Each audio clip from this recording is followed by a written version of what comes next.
so you think Close Encounters coming out, which your father famously had a cameo in, right? That movie coming out, like you said, gives people permission, quote unquote, to talk about. Well, it's been what, 52 years, I think, since that movie came out, 1973. If I could be wrong of the year, but 77.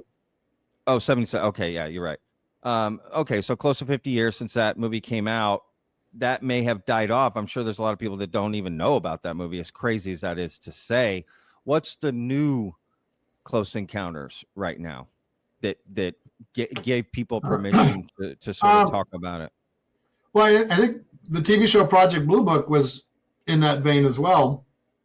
But there's just been a lot of documentaries and a lot of programs, and Spielberg's working on another movie now. So there's a continuing flood. I mean, zombies and aliens are popular. They sell in Hollywood. So there will always be movies. And again, largely with a hostile bent because they need drama.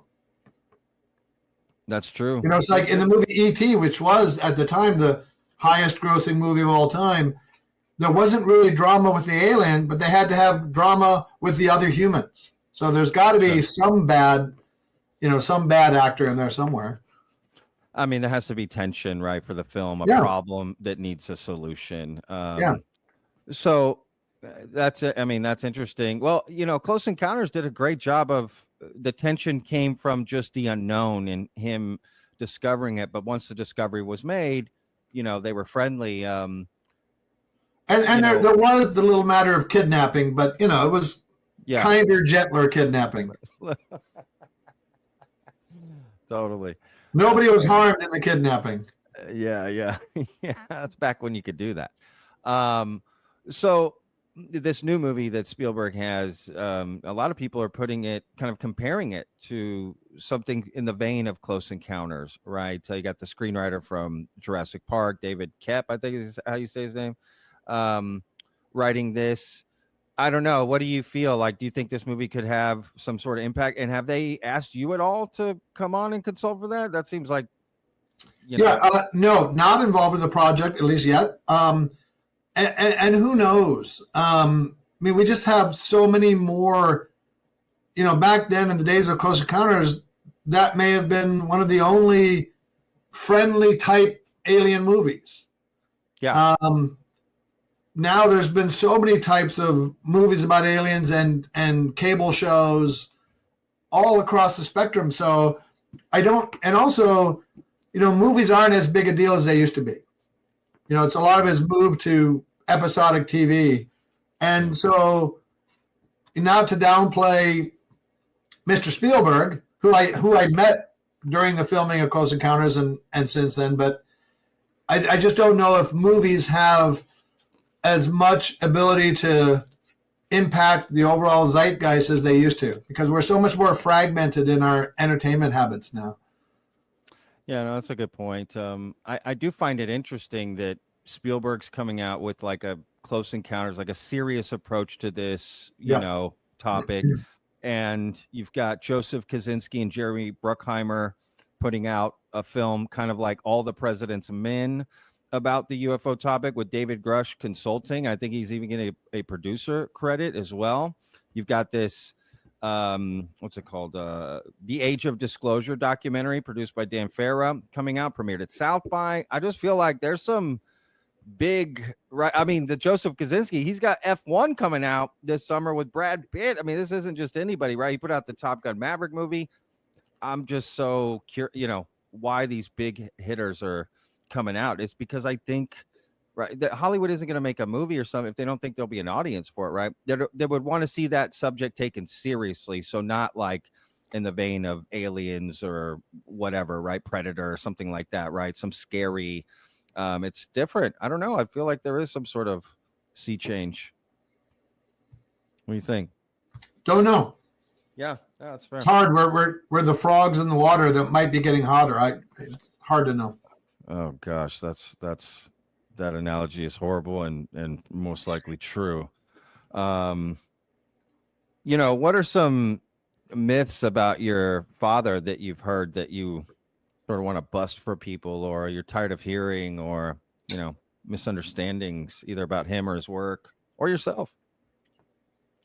I don't know if there's a lot. I mean, I think people will often say that he went from a skeptic to a believer, and it's really a semantic quibble I have with that scientists don't often traffic with the word belief. It's more you accept the data. And I would say that in those kind of shorthand references that people make to him, wasn't really a believer. You don't believe in the sun. You accept the data that the sun is there. You accept the data that there's a phenomena happening, whether or not it comports with your existing views on the world. You just have to be ready to, as inconvenient as it may be, accept the idea that the evidence is taking you somewhere you didn't expect to go, and then at the same time resist the urge to figure out or to assign the best available answer. Just leave it unanswered for some time, perhaps forever, as we talked about before. But I don't think there's really a lot of mistakes or myths about him. I mean, he was a professional male dancer, and let's just get that out of the way. So, It just the pipe. He just had the pipe, and that's it. It was a unique shtick on the runway. Oh man. Well, he was actually in college an equestrian trick rider, which is something that's really interesting. Really? Wow, Yep. that is no. Yep. I mean, I'm from Texas. I've definitely been around horses a lot. That is no small feat. Let's put it that way. Yeah, that's interesting. I wonder how he used those skills. Maybe he looked at, getting through ufology as that, like it's just equestrian trick riding. Right? I don't know if it's. Balance. I mean, I know he did that. Apparently, he did that because the stable master's daughter was cute. So I think that's what explained that. Wow. So he's just like all us guys, right? Just chasing a woman we're interested in. That's cool. That's great. I saw another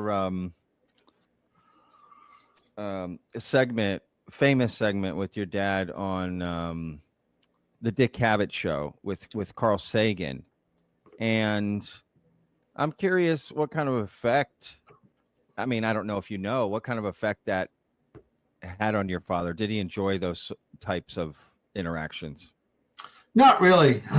He was a professor, and professors, as I know, being a accidental adjunct, like to have time to explore a point. And, UFOs are not a simple matter.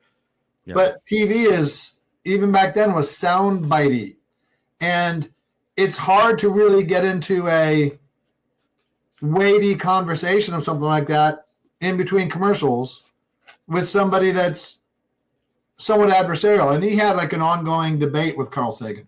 So he didn't feel that was like the best media for him. I mean, he did a lot of TV appearances, no doubt. But I don't think he felt that they did great service to the phenomenon. Yeah, no, that makes sense. It just makes me wonder, in the age of podcasting, how he would be flourishing, or if he would even be into that. Yeah. Right? You would be able to have these long conversations and, kind of get into, the more nuances of this, which I'm sure he. Yeah. And with people like you who come to the table a whole lot more knowledgeable than Dick Cavett or Johnny Carson. Sure. No, that's a fair point. And Dick Cavett is, just known for, that kind of shtick, right? So no, I get it for sure. I mean, that totally makes sense.